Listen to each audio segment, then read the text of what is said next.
তো আসসালামু আলাইকুম। বরাবরের মতো একটা গাড়ি বিক্রি করলাম। তো এই গাড়িটা কোথায় বিক্রি করলাম বা কত টাকা বিক্রি করলাম ভাইদের মুখ থেকে শুনি। আর আমাদের ঠিকানা বলে দিচ্ছি, আমাদের ঠিকানা ফরিদপুর রাজবাড়ী গলন্দ মোড়, তামিম এন্টারপ্রাইজ। তামিম এন্টারপ্রাইজ এসে আপনার দেখে পছন্দ করে গাড়ি নিতে পারবেন। তো আমাদের এখন আপাতত শোরুমে যা গাড়ি আছে মোটামুটি 10-20টা গাড়ি, 20টার মতন আছে। তো ইনশাআল্লাহ আমরা চেষ্টা করি সবসময় 10-20টা গাড়ি রাখার জন্য। আপনারা যে কোনো বাজেট নিয়ে আসলে গাড়ি নিতে পারবেন। তো ভাইদের সাথে কথা বলি, ভাইটা কোথা থেকে আসছে। আসসালামু আলাইকুম। ভাই তো হিন্দু, সরি। তো ভাই আপনি আসছেন কোথা থেকে? আমি গোপালগঞ্জ কোটালীপাড়া থেকে এসেছি। গোপালগঞ্জ কোটালীপাড়া থেকে আসছেন। আচ্ছা, ভাই হলো ধর্মের দিক দিয়ে হিন্দু ধর্ম। তো ইনশাআল্লাহ আমি দোয়া করি যাতে এই গাড়িটা আমি ওনাদের কাছে দিলাম, যে গাড়িটা যাতে ভালো চালা খেতে পারে। তো এই গাড়িটা তো আপনারা নিলেন, তাই না ভাই? কত টাকাতে নিলেন? আমি 1,30,000 টাকা দিয়ে গাড়িটা নিই। 1,30,000 টাকা। আচ্ছা, 1,30,000 টাকা ব্যাটারি। এই গাড়ির আসলে নতুন ব্যাটারি। তো ভাইরা আমি বলছি যে কমপক্ষে 120 থেকে 30 কিলোমিটার ফুল লোডে চালাতে পারবে। তো ওরা এখান থেকে গাড়িটা চালাই যাবে, এখান থেকে গোপালগঞ্জ কোটালীপাড়া গাড়িটা চালাই যাবে। তো আপনারা গোপালগঞ্জ থেকে যারা আসতে চান, আইসা যদি বলেন যে ভাই আমরা চালাই যাবো, সেই ব্যবস্থা আমরা করে দিতে পারবো, বা রাস্তা আমরা দেখাই দেবো, মোবাইলের লোকেশন অনুযায়ী আপনারা চালাই দিতে পারবেন। তো ভাই আপনারা তো এখানে নগদ টাকা পয়সা নিয়ে আসছিলেন, তাই না? তো নগদ টাকা পয়সা নিয়ে আসলে যদি বাইরের থেকে ধরেন যে কেউ যদি আসে বা আপনার এলাকা থেকে যদি কেউ আসে, কোনো সমস্যা আছে কিনা? না না, এখানে তেমন কোনো সমস্যা আমরা ফেস করি নাই। পাশে একটা শোরুম আছে, আপনি ওখানেও দেখছেন, আমার কাছেও দেখছেন। কারোর কাছে কি মনে হয়েছে যে না এখানে কোনো প্রতারিত হওয়ার কোনো সম্ভাবনা আছে কিনা? না না, আপনাদের সেবাটা অনেক ভালো লাগছে এবং আপনাদের ভিডিও দেখেই আমি মূলত আসছি।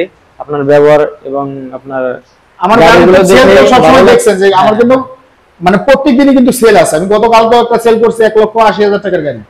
গতকালকে যে ভিডিওটা হয়েছে এটা হয়তো আপনি দেখছেন নাকি জানি না, তবে আমাদের সেল এমন কোনো দিন নাই যে সেল হয় না। তো আপনি আজকে বৃষ্টির ভিতর যেহেতু কষ্ট করে আসছেন, এই গাড়িটা আমি যদি মনে করতাম আর একটু কি করতে পারতাম, আমি চিন্তা করলাম আপনারা এত দূর থেকে আসছেন, আবার চলে যাবেন বৃষ্টির ভিতর, এর জন্য যে লাভ 2 টাকা কম হোক তাতে বাইরে নিয়ে যেতে পারে। আর একটা মানুষ দূর থেকে আসলে আমি চেষ্টা করি যে 2-1 টাকা কম হলেও আমি ছেড়ে দেওয়ার চিন্তা ভাবনা করি। তো আমরা একটু গাড়িটা দেখাবো। এই গাড়িটা মূলত হলো রাজবাড়ী খান শোরুমের গাড়ি। রাজবাড়ী খান শোরুমের অরিজিনাল শোরুম পেপার যেটা, সেটা ভাইদেরকে দেওয়া হয়েছে। এই চার্জার দেওয়া হয়েছে। এই যে পিছনে শোরুমের নাম লেখা আছে, আমরা একটু দেখাই। এই যে পিছনের নাম লেখা আছে, মডেল নাম্বার দেওয়া আছে। এটা খান শোরুমের নাম্বার, মেসার্স খান এন্টারপ্রাইজ দেওয়া আছে। তো এটা হলো সেকেন্ড মডেলের গাড়ি। তো আমাদের এই যে মিশুকটা আসছে গতকালকে পর্যন্ত, এই মিশুকের ভিডিও অনলাইনে যায় নাই, এই গাড়িটা অনলাইনে ভিডিও যায় নাই। তো বাইরে আইসা দেখে পছন্দ হয়েছে ওনাদের। আসলে মূলত এই গাড়ি ব্যাটারিটা হলো নতুন, এই গাড়ি ব্যাটারিটা নতুন, ওনারা চালা খেতে পারবে। ব্যাটারি খারাপ থাকলে গাড়ি নিয়ে লাভ নেই ভাই। কম টাকার ভিতরে গাড়ি খালি খুঁজলে হবে না, ব্যাটারি ভালো থাকতে হবে। একটা গাড়ির ব্যাটারি ভালো থাকলে 1,20,000 নিচে কোনো গাড়ি হয় না। যদি কেউ দিতে পারে সেই গাড়ি মনে করবেন যে ব্যাটারি ভালো না। আমি মনে করি এটা, কারণ আমি তো ভাই ব্যবসা করি, আমি জানি যে ব্যবসার ভিতর কি আছে না আছে। 1,20,000 নিচে যে গাড়িগুলো হবে, যেরকম 1,10,000, 15, 1,00,000 টাকা যদি গাড়ি হয়, এগুলো ব্যাটারি গুলো ভালো হবে না। তো আমাদের এই গাড়িটা একটু দেখাই, ভালো করে দেখাই ভাইরা। আমি কাগজপাতি কি আমি তো দেখাইছি, আপনি এই শোরুমের কাগজ দেখছেন? খান শোরুমের কাগজ, আমাদের শোরুমের কাগজ দিছি আপনাকে। এখন হলো আপনার স্ট্যাম্প চলতেছে, মানে টোটাল আপনার কাগজ তো সব একদম সব তারপরও আমরা বাড়ি পর্যন্ত যাবে। যদি বাড়ির আগে যদি কোনো ইনশাআল্লাহ কোনো সমস্যা সেটা আমি বুঝবো।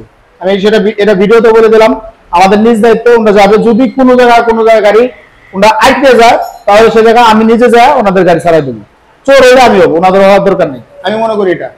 তো এই যে গাড়িটা দেখেন, আসলে গাড়িটা ফ্রেশ গাড়ি। আর কি বলবো, এই সেল ভিডিও অত বড় আসলে করা যায় না, সেল ভিডিও বেশি বড় করলে অনেকে দেখে না যেহেতু। তো আমরা আমাদের যে গাড়িগুলো আছে, এখানে আরো গাড়ি আছে, এক্সপিরিয়ালে ধরেন যে গাড়ি আছে, আমাদের উপরে শোরুমে কিছু গাড়ি আছে, ওগুলো কাজ কাম চলতেছে। তো আপনারা আসলে দেখতে পারবেন, এই যে নতুন এই ফ্রেশ গাড়িটাও দেখতে পারবেন। তো ভাই আরেকটা কথা বলি, আপনাদের যেহেতু আপনি হিন্দু ধর্মের ভিতরে আছেন, আপনাদের গোপালগঞ্জ আপনার কিন্তু ভালো হাট আছে। যেহেতু ভাই হিন্দু ধর্মের লোকজন মুসলিমদেরকে একটু বিশ্বাস কমই করে, তারপর আপনি আমাদের বিশ্বাস করে গাড়িটা নিছেন। আমি যতটুকু মনে করি, আপনার এলাকা থেকে যদি কোনো হিন্দু ভাই আসতে চায়, তারা গাড়ি কিনতে পারবে তো অবশ্যই। 20-30টা গাড়ি তো সবসময় থাকে আমাদের কাছে, তাই না? কারণ আপনি একটা শিক্ষিত মানুষ দেখে কিন্তু আপনি বলছেন যে না ভাই বাইরে ফেলাবে না, যাইলে হইলে হবে না, আমরা আবার ব্যাগ চলে যাবো টাকা পয়সা নিয়ে। তাছাড়া এখানে আসার পরে আপনি তো দেখলেন, পরিস্থিতি দেখলেন, আমরা কিন্তু 2-1 টাকার ব্যবসা নিয়ে নামিনি। আর গাড়ির যে কোনো গাড়ি আপনার যার কাছ থেকে কিনবেন মূলত আগে শোরুম কাগজ, যে ভাই শোরুম কাগজ যদি দেন তারপরে আপনাদের কাছে গাড়ি কাটবো, শোরুম কাগজ দিবেন, তারপরে আবার যার কাছ থেকে কিনবেন তার শোরুমের একটা কাগজ দিবেন, যে ভাই আপনার শোরুমের একটা কাগজ দেন। তো ভিডিও আবার বেশি বড় করবো না, সবাই ভালো থাকবেন, সুস্থ থাকবেন, আসসালামু আলাইকুম।